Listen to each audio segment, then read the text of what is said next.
दर्द प्रशमन महाकषाय, इसको आप नोट करिए। तिंदुक, प्रियाल, बदर, खदिर, कदर, सप्तपर्ण, अश्वकर्ण, अर्जुन, असन, अरिमेद इति 10 इमानि उदर्द प्रशमनानि भवन्ति। उदर्द प्रशमनानि भवन्ति, ये जो है चरक संहिता के 4th अध्याय से आप नोट कर रहे हैं। आइए हम लोग पहले ये देखते हैं कि उदर्द क्या है और शीत पित्त क्या है। दोनों में काफ़ी कुछ समानता है परंतु दोनों में अंतर है। ठीक है, ऐसा माधव निदान में वर्णित किया गया है कि दोनों काफ़ी कुछ समान होकर के भी अंतर रखते हैं। 200 का अंतर है। तो चलिए आप नोट करिए। वर्टी दष्ट संकासम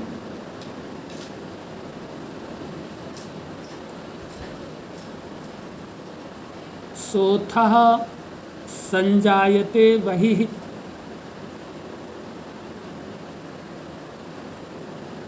संजायते बहिः। नेक्स्ट लाइन से लिखिए। सकंडूः दोष बहुलः छर्दि ज्वर विदाहवान। छर्दि ज्वर विदाहवान। अगली लाइन से लिखिए। उदर्दम इतम विद्यात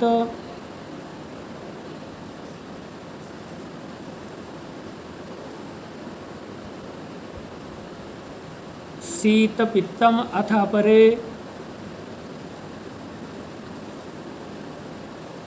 नेक्स्ट लाइन से लिखिए। वात अधिकम शीतम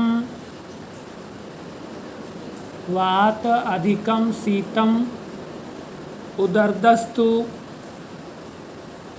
कफ अधिकः।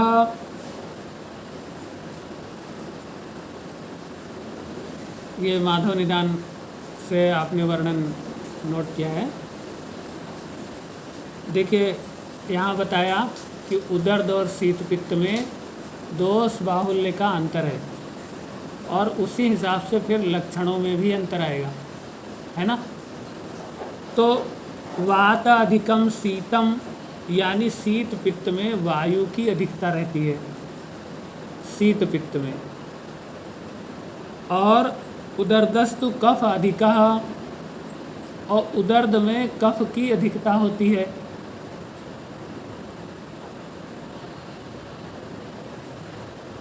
ठीक है, आज से ये बात जान लो। शीत पित्त में वायु की अधिकता और उदर्द में, हाँ। तो हम लोग दोनों के अंतर, भाई अब शीत पित्त हुआ है या उदर्द हुआ है तो ये भी जानना चाहिए।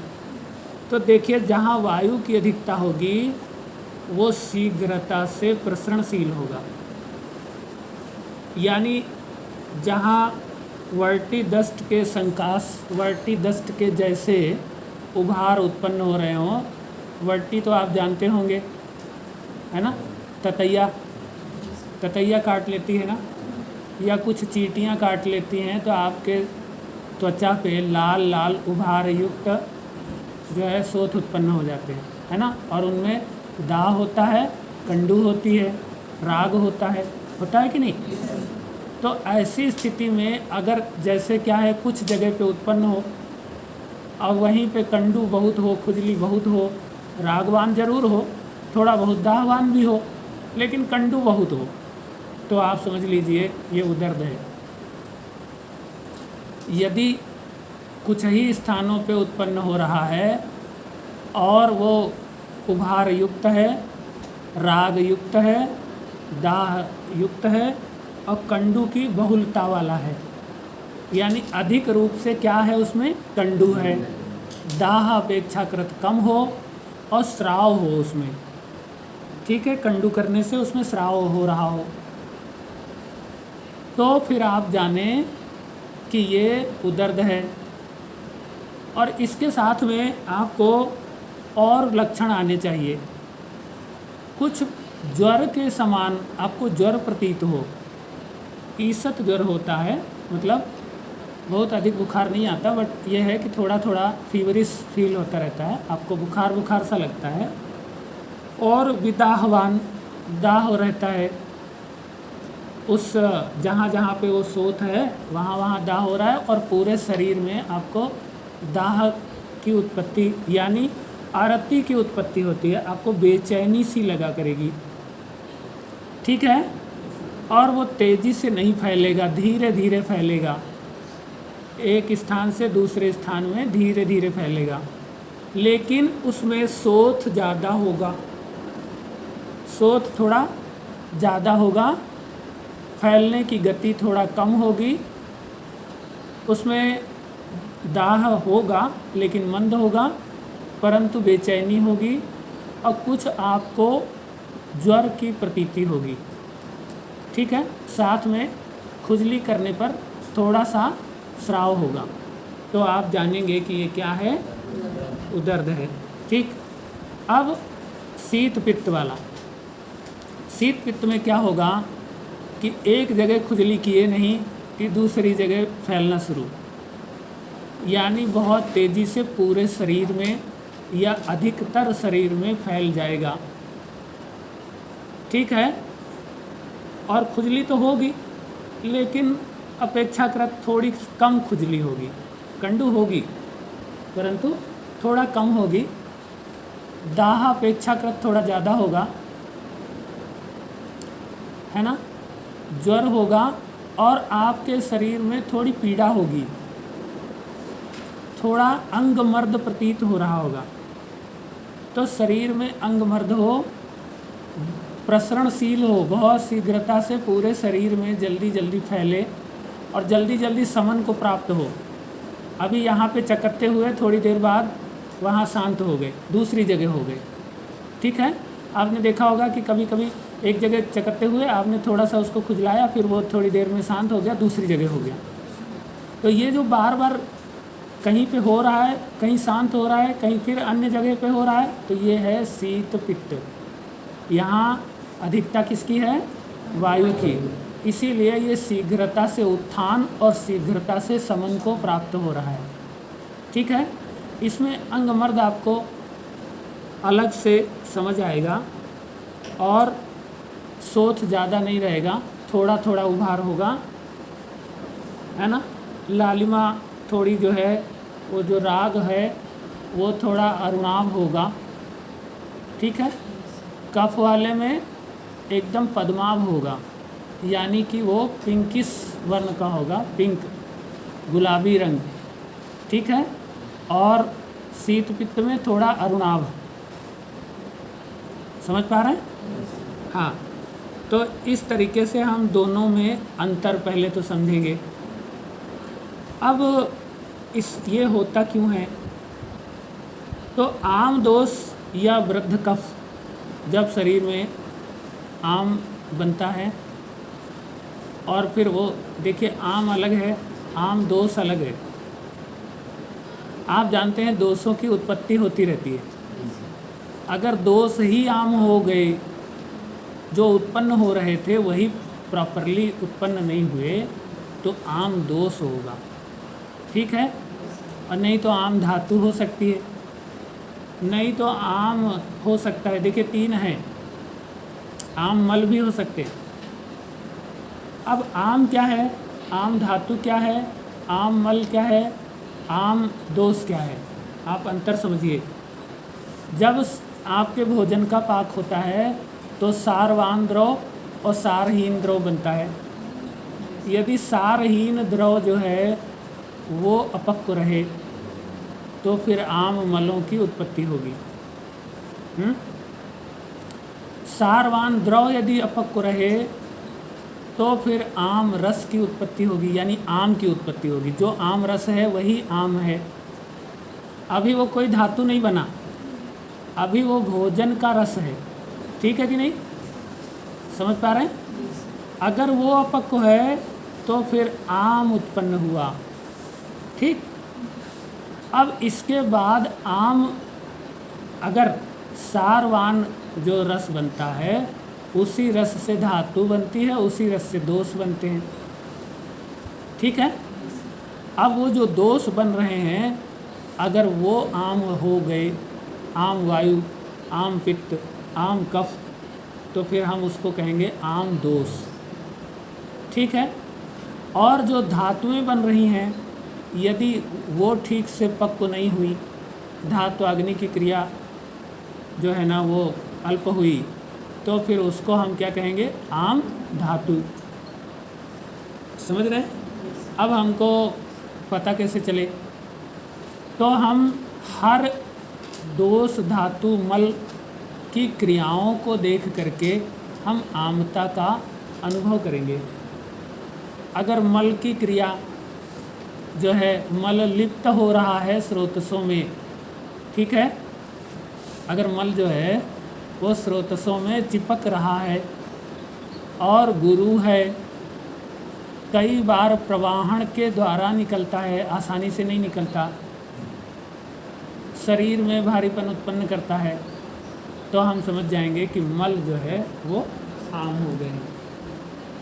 ठीक है, अब दोषों की जो क्रियाएं हैं, वायु के जो कर्म हैं, अग्नि या पित्त के जो कर्म हैं, कफ के जो कर्म हैं, यदि उनमें गुरुता आ रही है या शीतलता आ रही है ना, या पित्त उसमें जो है ना वो संयुक्त हो जा रहे हैं और कर्म नहीं कर पा रहे हैं, गुरुता के कर्म आ रहे हैं, तो आप समझ जाइए दोष आम युक्त हैं, यानी आम दोष हो गए हैं। ठीक है, अब धातुओं के जो कर्म हैं यदि वो धातु में नहीं आ रहे हैं, धातु के कर्म अवसादित हैं, अन्य धातु नहीं बनने पा रही है, दूसरे धातु के क्षय के लक्षण आ रहे हैं, पहली धातु के गुरुता के लक्षण आ रहे हैं, तो हम समझेंगे कि आम धातु हो गई है। ठीक है, समझ पाए? तो इसी तरीके से आम दोष, आम रस नहीं, ठीक है, आम रस धातु नहीं, आम दोष बन गए। अब आम दोष और या फिर वृद्ध कफ, बढ़ा हुआ कफ के कारण जब वायु कुपित होता है तो छर्दी होते हुए, ज्वर होते हुए, दाह उत्पन्न होते हुए शरीर में जो त्वचा में आम दोष पहुंच जाते हैं, तो फिर वो कंडू, दाह और लालिमा युक्त जो शोथ की उत्पत्ति करते हैं उसी को हम लोग क्या कहते हैं, उदर्द कहते हैं, है ना।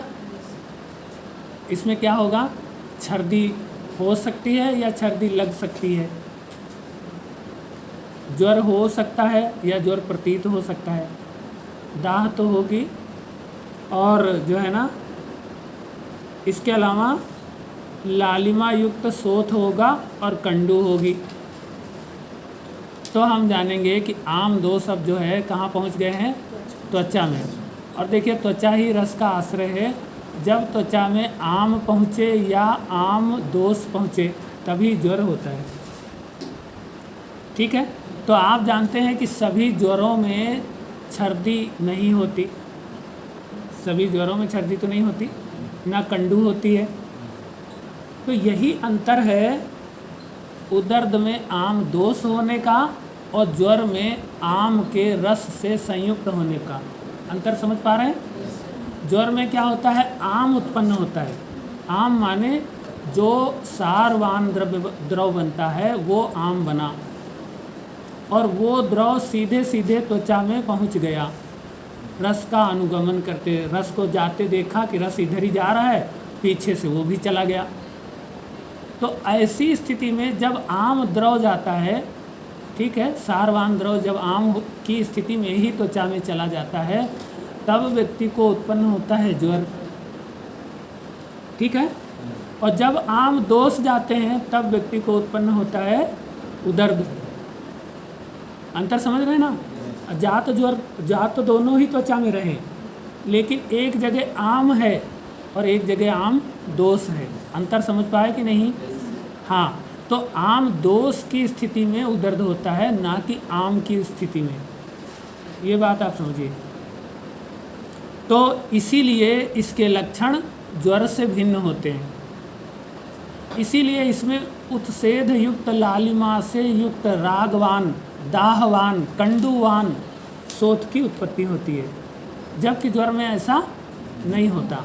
ठीक है, लेकिन थोड़ा बहुत चूँकि विदाह उत्पन्न होता है, इसीलिए हमको ज्वरित अनुभव होता है। ज्वर होता नहीं है, लेकिन ज्वरित अनुभव होता है, या बहुत ही हल्का फुल्का ज्वर होता है।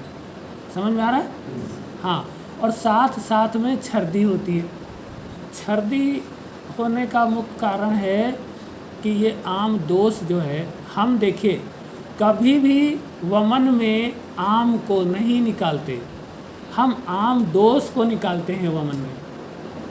आम कफ को निकालते हैं, आम पित्त को निकालते हैं। वमन कर्म के द्वारा किसको निकालते हैं? आम पित्त, आम कफ को निकालते हैं, ना कि आम को निकालते हैं। आप बात को समझो। नहीं तो अगर वमन के द्वारा आम को निकाल रहे होते तो ज्वर में सबसे पहले क्या कराते? वमन कराते। तो किसी भी आचार्य ने ज्वर में वमन चिकित्सा नहीं लिखी है। अब आप समझ पा रहे हैं? अंतर समझ पा रहे हैं दोनों का? आम को हम कभी भी शरीर से वमन क्रिया के द्वारा नहीं निकालते।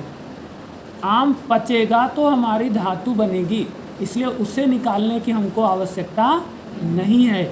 लेकिन दोष यदि आम हो गया तो फिर उसका फर्दर पाचन नहीं होता, और वो हमारे शरीर में केवल दूषण का ही काम करेगा।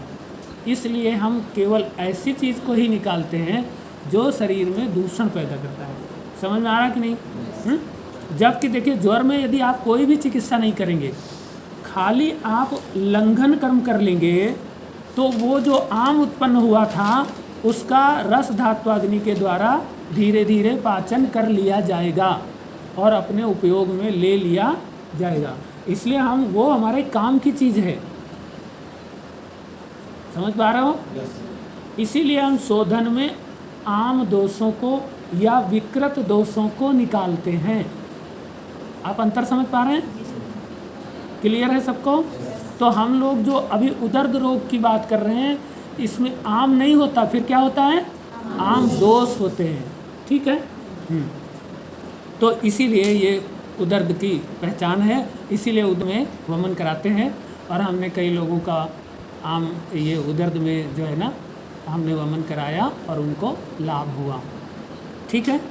तो आइए अब हम लोग इसकी चिकित्सा के बारे में सोचते हैं। तो आम जो नाशक द्रव्य और कफ नाशक द्रव्य दो तरीके से काम करते हैं। आम दोष का पाचन करने के लिए हम एक तो आम नाशक द्रव्यों का प्रयोग कर सकते हैं। आम नाशक जो द्रव्य होते हैं वो प्रायः किस तरह के हुआ करते हैं? जिनका तिक्त रस हो अथवा कषाय रस हो। तिक्त कषाय रस हो, कटु विपाक हो, लघु रुक्ष गुण हो, और चाहे वो शीत वीर्य हो चाहे वो उष्ण वीर्य हो, ऐसे द्रव्य आम दोष नाशक होते हैं। ठीक है?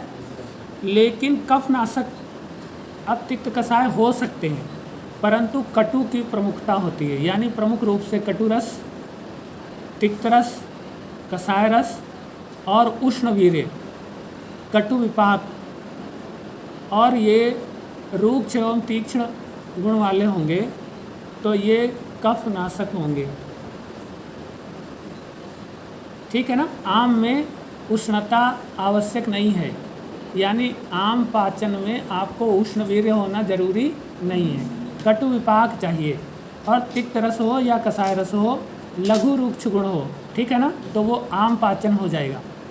लेकिन कफ का पाचन करने के लिए उष्ण वीर्य की आवश्यकता होती है। ये अंतर है दोनों का। ठीक है? क्योंकि आम में अग्नि स्वयं ट्रैप्ड रहती है, इसलिए आपको अलग से अग्नि देने की आवश्यकता नहीं होती है। केवल आम पाचन के लिए आपको आम की पिछलता और आम की गुरुता का नाश करना होता है, आम की सांद्रता का नाश करना होता है, फिर आम अपने आप अपनी ही अग्नि से पच जाता है। ठीक है कि नहीं? लेकिन कफ को पचाने के लिए उष्मा की आवश्यकता होती ही है, इसलिए कफनाशक जो कफ पाचक द्रव्य या नाशक द्रव्य जो होंगे वो उष्णवीर्य होंगे। ठीक है, तो इस प्रकार से अब आइए हम लोग इस महाकषाय में आमनाशक और कफनाशक द्रव्यों को देखते हैं। तो खदिर आमनाशक पहले लिख लीजिए, खदिर है, कदर, अरिमेद। देखिए खदिर का सार लेंगे, कदर का भी सार लेंगे, अरिमेद का मूल त्वक लेंगे, सप्तपर्ण को त्वक लेंगे और सार भी ले सकते हैं, त्वक सार। और असन, असन का हमें सार लेना है। ठीक है, अब नंबर 2 कफनाशन वाले, तो ये है अश्वकर्ण, अर्जुन, बदर त्वक, बदर लेंगे और बदर में उसकी छाल लेंगे, प्रियाल की छाल लेंगे और तिंदुक की छाल लेंगे। तिंदुक समझ रहे हैं ना? तो इस प्रकार से इन द्रव्यों के प्रयोग करने से उदर्द का और शीत पित्त का, देखिए शीत पित्त में वायु की अधिकता रहती है ना, इसलिए आप वहाँ वायु शामक व्यवस्था करेंगे विशेष रूप से, और उदर्द में कफ की प्रधानता रहती है, इसलिए वहाँ पे प्रधान रूप से कफ शामक व्यवस्था करेंगे। ठीक है ना? तो इस प्रकार से आपको उदर्द महाकषाय, उदर्द प्रशमन महाकषाय पढ़ा दिया गया।